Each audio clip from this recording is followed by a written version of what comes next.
Hi, I'm Dan from Awareful and welcome to week 3, Fundamentals in Mindfulness. So this week what we're exploring is this thinking mind.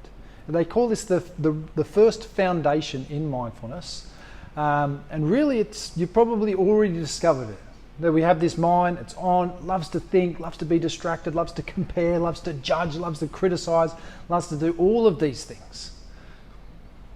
So we're going to start with a small practice, this thinking mind, and this idea of trying to control our thinking or control our thoughts. So this little practice is only going to take 3-4 minutes tops, okay? Each part of the section is only a minute long. And for the first part, all I want you to do, I just want you to try and stop thinking, or tell yourself to stop thinking. That's all I want you to do. I want you to literally tell your mind, stop thinking, and just see what happens. You don't need to do any control, not trying to literally stop it. You're giving it a direct order to stop thinking and see what happens. All right? So, very simple. Get relaxed, calm, close your eyes if you want to. Tell your mind to stop thinking, and for 40 seconds, let's just see what happens. Okay? Good luck. I will do all the counting, so you don't need to count. You just stop thinking and see what happens. Enjoy.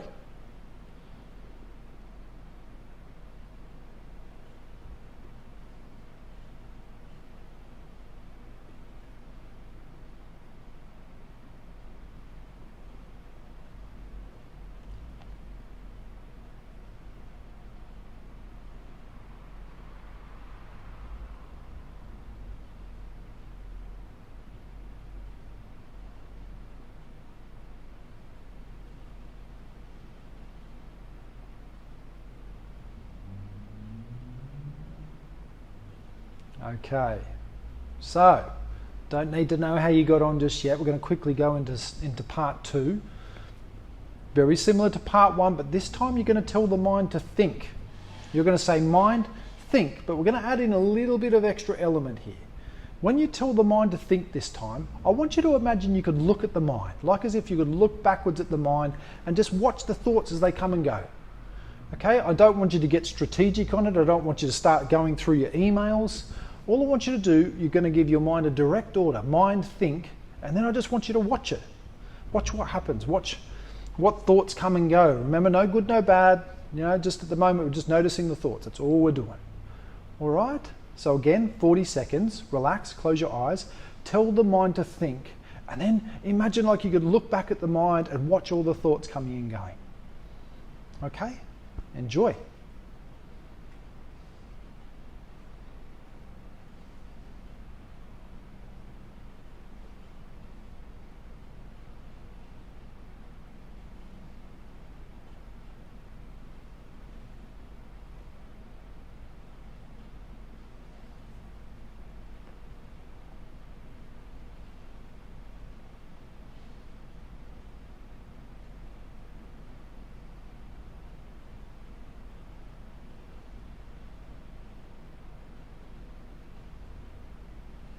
Okay, so just a couple of moments of reflection. How did you get on? What was that like? What was it like to, number 1, try and stop thinking? Number 2, to think. What happened? A lot of people, when they talk about it, when they tell themselves to stop thinking, they still think. Even if they think about trying to stop thinking.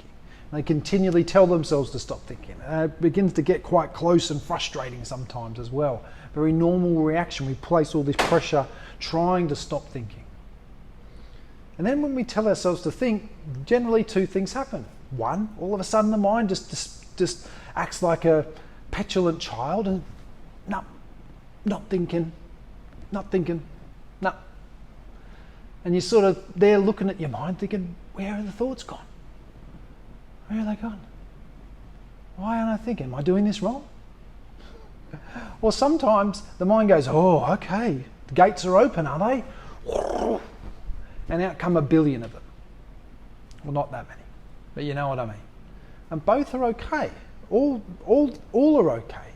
Because ultimately we're trying to look at this is that whether we tried to not think and we thought, or we tried to not think and we didn't think, or we tried to think and we did think, or tried to think and we didn't think, mind is completely random. I bet you not at any point did you try and put it in your diary that you were going to particularly think about those things. That at any point the mind is going to shoot up thoughts all the time, that thoughts aren't the problem. We're going to think. We breathe, our lungs breathe, our hands, they feel things, our ears, useful for sound, our mind, incredibly useful for thinking.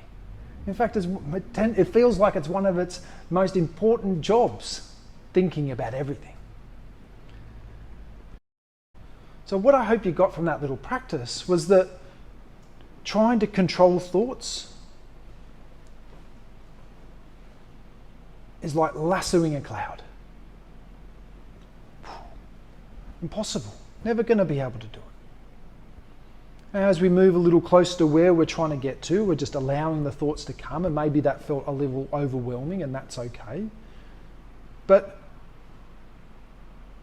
to begin to work with the distracted mind, we have to try and remove any idea that you're going to stop thinking.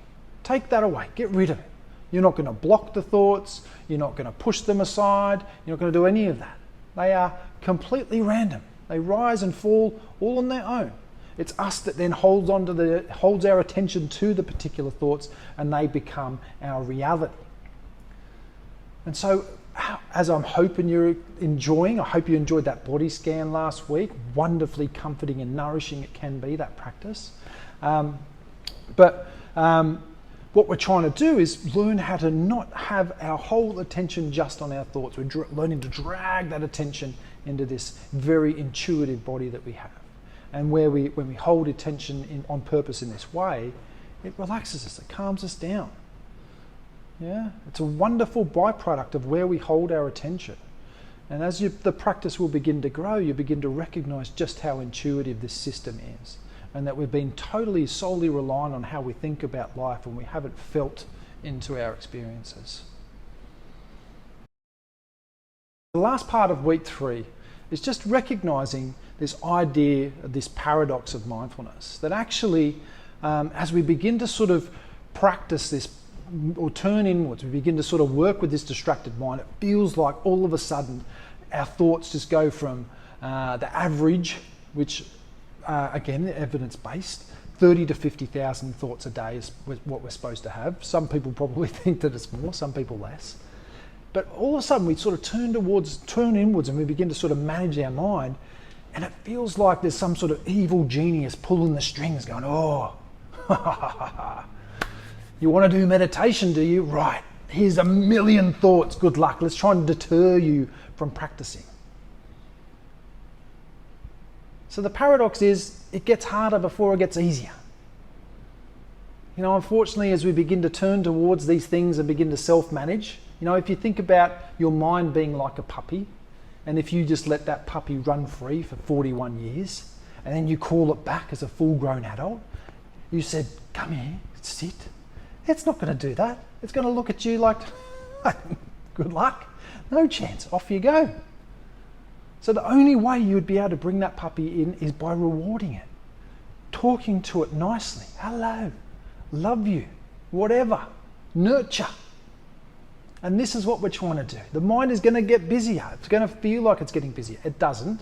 Of course it doesn't. It's just because you're beginning to no longer be a passenger to all these thoughts.